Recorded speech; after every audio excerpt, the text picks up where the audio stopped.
السلام علیکم ورحمۃ اللہ تعالی وبرکاتہ۔ مرکز اہل سنت جامعہ رضویہ منظر اسلام کے یوٹیوب چینل ہم سبق درس نظامی میں آپ کا خیر مقدم ہے۔ پیارے بچوں، جنہوں نے اب تک ہمارے چینل کو سبسکرائب نہیں کیا ہے وہ ضرور سبسکرائب کر لیں اور بیل آئیکن یعنی گھنٹی بھی بجا دیں تاکہ ہر ویڈیو کی نوٹیفیکیشن اطلاع اپلوڈ کرتے ہی آپ تک پہنچ جائے، اور اپنے ساتھیوں سے بھی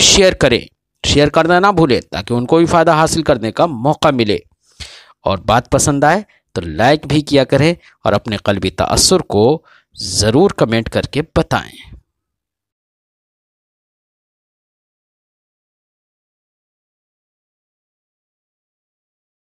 بسم اللہ الرحمن الرحیم۔ فَأَرَادَ رَبُّكَ أَن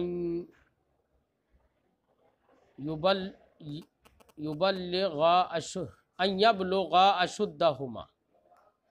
وَيَسْتَخْرِجَا كَنزَهُمَا رَحْمَةً مِّن رَّبِّكَ وَمَا فَعَلْتُهُ عَنْ أَمْرِي أَن يَبْلُغَا فَأَرَادَ رَبُّكَ أَن يَبْلُغَا أَشُدَّهُمَا۔ حضرت خضر علیہ السلام نے کہا کہ تمہارے رب نے چاہا ان یبلغا اشدہما کہ وہ دونوں لڑکے اپنی جوانی کو پہنچے۔ اشد بمعنی حلم،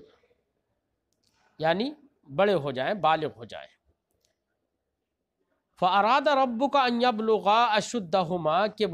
تمہارے رب نے چاہا کہ وہ دونوں بچے اپنی جوانی کو پہنچیں۔ وَيَسْتَخْرِجَا كَنزَهُمَا اور اپنے خزانے کو وہ دونوں نکال لیں۔ تو حضرت خضر علیہ السلام نے اس لیے وہ دیوار صحیح کر دی تاکہ وہ دونوں بچے اس دیوار کے نیچے سے جب جوان ہو جائیں اپنے خزانے کو نکال لیں، اور اگر دیوار گر جاتی تو دوسرے لوگ وہ خزانے لے جاتے۔ یہ فرمایا رحمتم من ربک، یہ رحمتم من ربک صاحب تفسیر فرماتے ہیں کہ رحمتن یہ منصوب ہے، مفعول لہو ہونے کی وجہ سے بھی ہو سکتا ہے یہ مفعول منصوب، یا مفعول مطلق ہونے کی بنا پر بھی یہ منصوب ہو سکتا ہے۔ یعنی رحمتن یہ ارادہ ربکا سے مفعول لہو بھی ہو سکتا ہے اور مفعول مطلق بھی ہو سکتا ہے۔ وجہ مفعول لہو ہو تو اس کا معنی یہ ہوگا کہ تمہارے رب نے یہ چاہا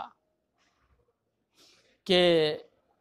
وہ دونوں بچے جوان ہو کر اپنا خزانہ نکالنے، رحمتن یہ چاہت جو تھی اللہ رب العزت کی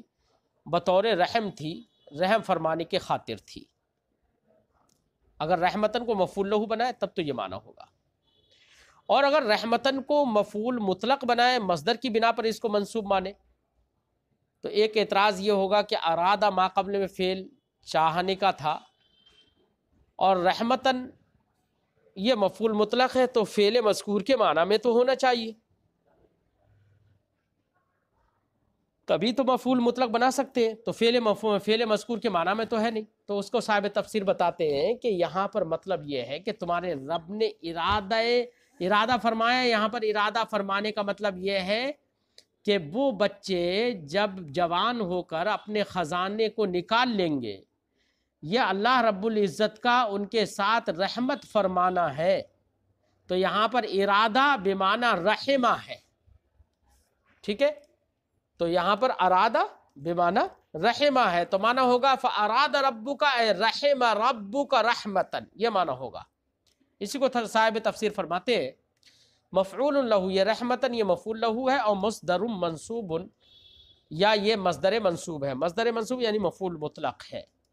کس سے؟ اراد ربک سے، لأنہ فی معنی رحمہما، کیونکہ اراد ربک اللہ رب العزت نے ارادہ فرمایا ان دونوں لڑکوں کے ساتھ، تو اس سے ارادہ فرمانے سے مراد کیا ہے؟ اس کا معنی ہے رحمہما، اللہ نے ان دونوں پر رحمت فرمائی، یہ معنی ہے اس کا۔ رحمتم من ربک تمہارے رب کی طرف سے یہ رحمت ہے، رحم فرمانا ہے. وما فعلتہ عن امری، حضرت خضر علیہ السلام نے کہا کہ دیکھو یہ جو کچھ بھی میں نے کیا ہے نا، یہ میں نے اپنی طرف سے نہیں کیا ہے، بلکہ یہ وحی الہی کی بنا پر کیا ہے. میں نے، اللہ رب العزت نے مجھے اس چیز کی خبر دی تو میں نے ایسا کیا ہے. وہی فرماتے ہیں وما فعلتہ ما فعلت ما رأیت، جو آپ نے دیکھا، جو میں نے کیا، جو آپ نے دیکھا وہ میں نے نہیں کیا. ان امری، اپنی طرف سے، ان اجتہادی یعنی اپنی رائے اور اپنے اجتہاد سے میں نے اس کو نہیں کیا. وانما فعلتہ بامر اللہ، میں نے تو وہ جو کچھ بھی کیا، بچے کو قتل کیا،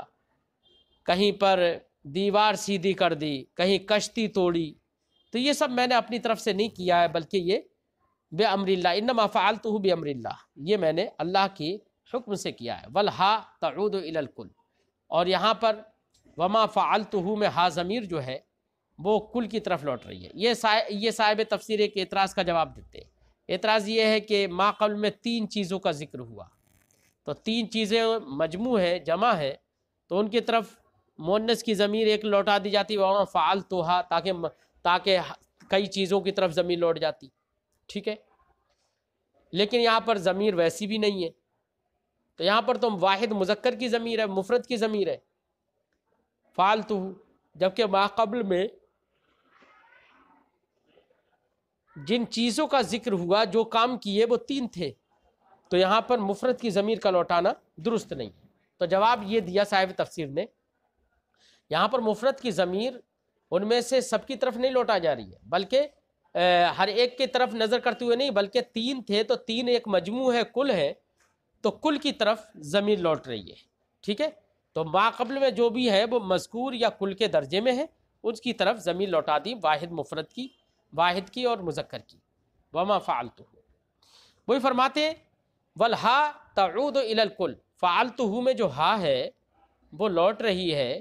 کل کی جانب، اور الی الجدار، یا صرف دیوار کی جانب، کیونکہ دیوار کا بعد میں آخر میں ذکر ہے نا صرف. ذالکا، فرماتے ہیں ذالکا تعویل ما لم تستطع علیہ صبرا، ذالکا سے اشارہ ہے تینوں جوابوں کی طرف. وہی فرماتے ہیں الاجوبۃ الثلاثہ، تینوں جواب. تعویل و معلم، یہ سب تعویل ہے اس کی، معلم تستطع علیہ صبرا، جن پر آپ صبر نہیں کر سکے تھے. اب تستطع یہ باب استطاع یستطیع استطاعتن سے ہے، تو وہاں پر تو یا بھی ہے فعل مضارع میں یستطیع تستطیع،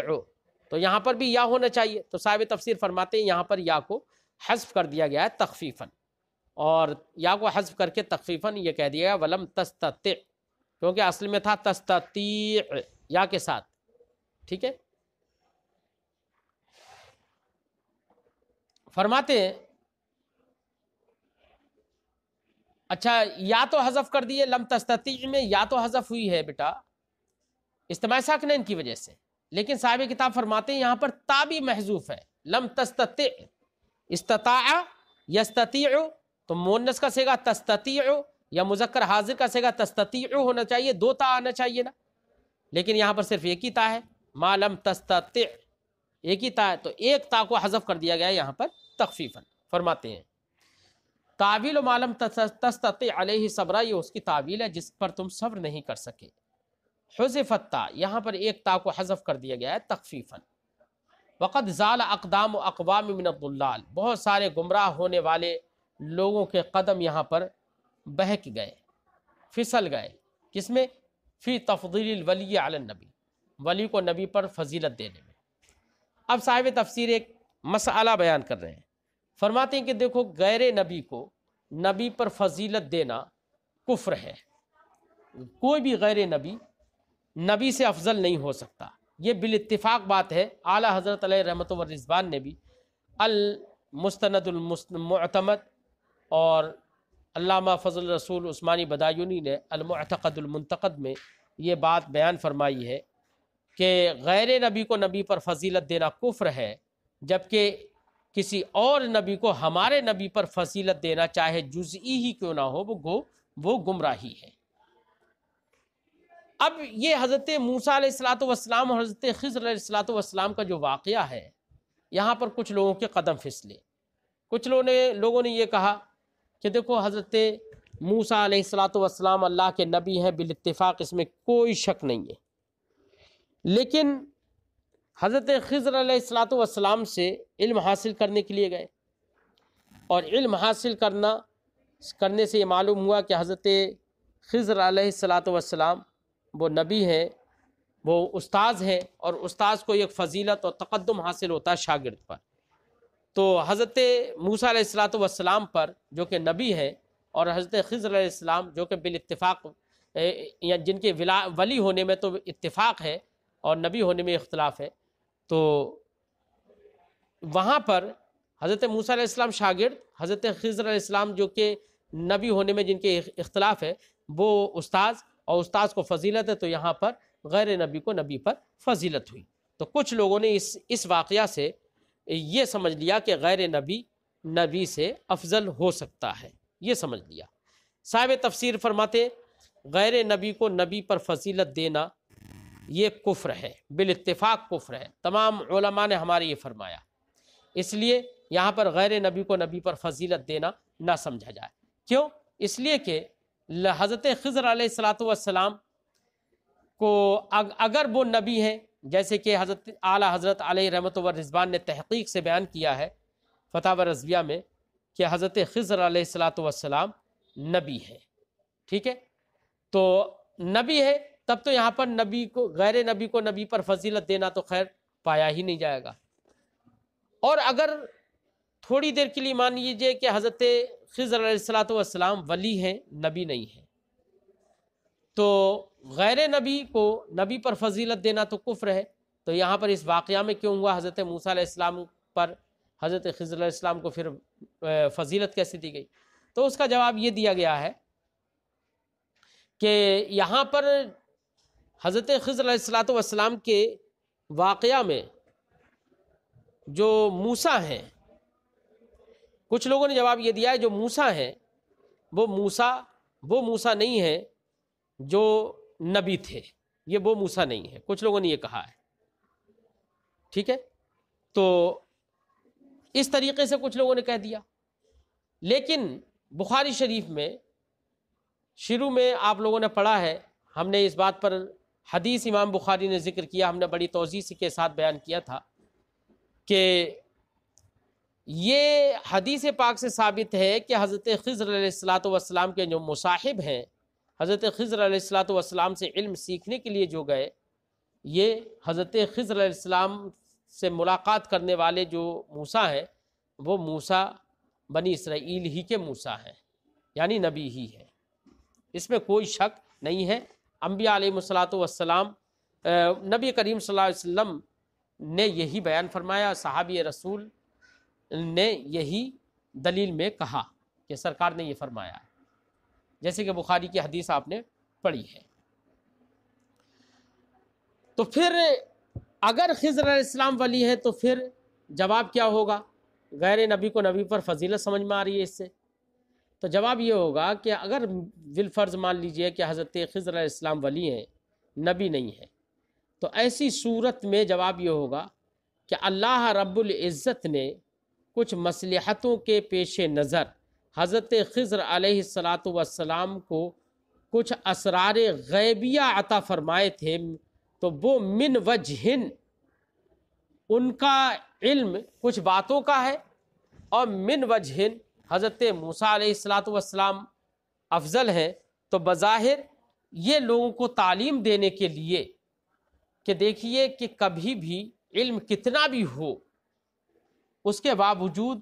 تواضع اختیار کرنا چاہیے، اور تواضع انکساری رہنا چاہیے، اور ہر حال میں علم کی تلاش رہنا چاہیے، چاہے کتنی بھی علم ہو۔ تو یہ باتیں بتانے کے لیے اللہ رب العزت نے حضرت موسیٰ علیہ الصلوۃ والسلام کو حضرت خضر کی طرف بھیجا تاکہ لوگ اس کو سیکھیں۔ اس سے تفضیل لازم نہیں آئے گی، کیونکہ حضرت خضر علیہ الصلوۃ والسلام نے بخاری شریف کی حدیث میں ہے کہ انہوں نے خود ہی کہا تھا کہ کچھ باتیں وہ ہیں اے موسیٰ جو اللہ نے تمہیں دی ہیں، مجھے نہیں دی ہیں، اور کچھ باتیں وہ ہیں جو مجھے دی ہیں اور تمہیں نہیں دی ہیں، ٹھیک ہے۔ تو من وجہن یہ بات ہے اور یہ بھی ہے مصلحت کے تحت، ٹھیک، جیسے کہ امام بخاری نے باب ہی اسی پر باندھا۔ فرماتے ہیں وقد ضل اقدام و اقوام من الضلال، کچھ گمراہ لوگوں کے قدم پھسل گئے فی تفضیل الولی علی النبی، ولی کو نبی پر فضیلت دینے میں، وہ ہوا کفر، اور یہ ولی کو نبی پر فضیلت دینا کفر ہے، کفر جلی، واضح کفر ہے، حیث قالو، یہاں تک کہ ان لوگوں نے کہہ دیا امر موسیٰ بالتعلم من الخضر وہو ولی، یہاں تک کہ امر موسیٰ، یہاں تک کہ ان لوگوں نے کہا امر موسیٰ، موسیٰ کو حکم دیا گیا ہے سیکھنے کا خضر سے، حالانکہ خضر ولی ہیں۔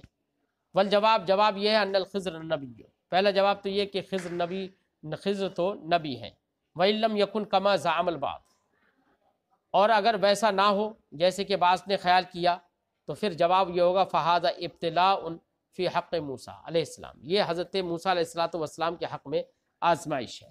علی ان اہل کتاب یقولون، اس بنا پر کہ اہل کتاب کہتے تھے ان موسیٰ ھذا لیس موسیٰ ابن عمران،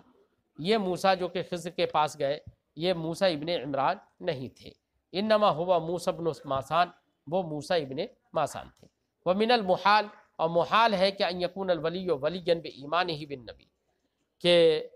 ثم یکون النبی دون الولی، فرماتے ہیں کہ یہ بات تو محال ہے کہ ولی اپنے نبی پر ایمان لا کر ہی ولی ہوتا ہے، پھر نبی ولی سے کمتر ہو، یہ بات محال ہے۔ ولا غضاضۃ فی طلب موسیٰ العلم، اور اس میں کوئی باعث تنقیص بات نہیں ہے کہ موسیٰ علیہ السلام نے علم طلب کیا، کیوں؟ لأن الزیادۃ فی العلم مطلوبہ، کیونکہ علم میں زیادتی مطلوب ہوتی ہے اور اس کا حکم بھی دیا گیا اللہم زدنی علما، ٹھیک ہے۔ وَإِنَّمَا ذکر اولا فَأَرَدْتُ، اب صاحب تفسیر یہ بتا رہے ہیں کہ دیکھو 3 واقعہ ہوئے، ایک جگہ پر سب سے پہلے حضرت خضر علیہ السلام نے جب کشتی کا تختہ نکال دیا تھا تو اس وقت آپ نے فرمایا فَأَرَدْتُ أَنْ أَعِيبَهَا، میں نے چاہا کہ میں اس کو عیب دار کر دوں، ہے نا، تو وہاں پر اردتو کہا، واحد متکلم کا صیغہ، اور پھر تیسری جگہ پر تیسری بار میں جو کہ دیوار سیدھی کر دی تھی تو وہاں پر یہ فرمایا فَأَرَادَ رَبُّكَ، جیسے کہ ابھی آپ نے پڑھا ہے فَأَرَادَ رَبُّكَ أَن يَبْلُغَا أَشُدَّهُمَا، تو رب نے چاہا، تو یہاں پر اراد ربک کا کہا، وہاں اردت تو متکلم کے ساتھ کہا، صیغہ متکلم، اور دوسری جگہ پر جہاں پر بچے کو قتل کر دیا تھا تو وہ دوسری جگہ تھی، تو وہاں پر فرمایا فَأَرَدْنَا أَن يُبْدِلَهُمَا رَبُّهُمَا، تو وہاں اردنا صیغہ جمع کے ساتھ فرمایا۔ یہ فرق کیوں ہے؟ اس کی کوئی خاص وجہ ہے، کوئی خاص مصلحت ہے؟ تو یہ فرق کیوں ہے اس کو صاحب تفسیر بتا رہے ہیں، فرماتے ہیں وَإِنَّمَا ذَكَرَ اولا، سب سے پہلے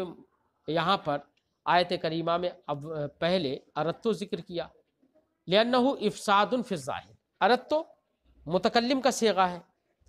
اور جب واحد متکلم کا صیغہ ہے تو چونکہ سب سے پہلے تو کیا ہے، تختہ جو وہ کشتی کا جو تختہ تھا وہ انہوں نے نکال دیا تھا، وہ تو ظاہر میں فساد خراب کرنا ہے، اور ظاہر میں خراب کرنا جو ہے وہ حضرت خضر علیہ السلام نے اپنی طرف نسبت کرتے ہوئے کہا کہ یہ تو میرا اپنا فعل ہے جو کہ ظاہراً فاسد ہے، بیکار، خراب ہے، افساد ہے، فساد کرنا ہے، تو یہ حضرت خضر علیہ السلام کا فعل انہوں نے اپنی طرف نسبت کیا، اس لیے اردتو متکلم کا صیغہ، واحد متکلم کا صیغہ ذکر کیا، اور ثالثاً فَأَرَادَ رَبُّكَ کا کہا، تمہارے رب نے چاہا، کیوں؟ لِأَنَّهُ إِنْعَامٌ مَحْضٌ، کیونکہ وہ انعام محض ہے، کس میں؟ کہ دیوار کے اندر خزانہ، اور خزانہ پھر بچے نکالنے، یہ اللہ کی جانب سے انعام محض ہے، اور جب انعام محض ہے تو اس لیے یہاں پر واحد غائب کا صیغہ اور رب کا ذکر کیا، کیونکہ وہاں پر خالص انعام ہے۔ فَأَرَادَ رَبُّكَ یہ ثالثاً کہا، کیوں؟ لِأَنَّهُ انعام محض، کیونکہ وہ خالص انعام ہے، وغیر مقدور البشر، اور بشر کا مقدور نہیں ہے، یعنی بشر کی قدرت میں نہیں ہے کہ اس کو خزانے کو باقی رکھے اور پھر بچے جب جوان ہو جائے تو ان کے لیے وہ نکال لیں، ان کو وہ اس کا راستہ بھی دکھا دے، ہے نا. یہ انسان کا کام نہیں ہے، بشر کا مقدور نہیں ہے. وثانین، اور ثانین ان فرمایا حضرت خضر علیہ السلام نے فاردنا صیغہ متکلم، کیوں؟ اس میں اشتراک ہوگا، شرکت ہوگی اس میں. تو فرماتے ہیں کہ لأنہ افساد من حیث الفعل، کیونکہ دوسرا والا ہے بچے کو مار دیا تھا نا، تو فعل کی حیثیت سے دیکھا جائے تو وہ افساد ہے، تو اس میں حضرت خضر علیہ السلام کا فعل متصور ہے وہ. اور انعام من حیث التبدیل، اور تبدیل کے لحاظ سے انعام بھی ہے کہ اللہ اس لڑکے کے بدلے میں دوسرا لڑکا عطا فرما رہا ہے جو اس سے بہتر ہے نا. یہ انعام بھی ہے، تو افساد بھی ہے اور انعام بھی ہے اس میں. تو وہاں پر افساد کی نسبت حضرت خضر علیہ السلام نے اپنی طرف کی اور انعام کی نسبت اللہ کی طرف کی، اس لیے وہاں پر صیغہ جمع متکلم استعمال ہوا. وقال الزجاج، زجاج نے کہا معنی فاردنا، اردنا کا مطلب ہے فاراد اللہ عز وجل، یہ مراد ہے، یعنی مراد اللہ ہی تعالی ہے، لیکن صیغہ جمع متکلم یہاں پر تعظیماً بول دیا گیا ہے. فرماتے ہیں ومثلہ فی القرآن کثیر، اس جیسا قرآن پاک کے اندر بہت ہے، بہت ساری جگہوں پر اللہ رب العزت نے اپنے ایک کے لیے بھی جمع کا صیغہ ذکر فرما دیا ہے.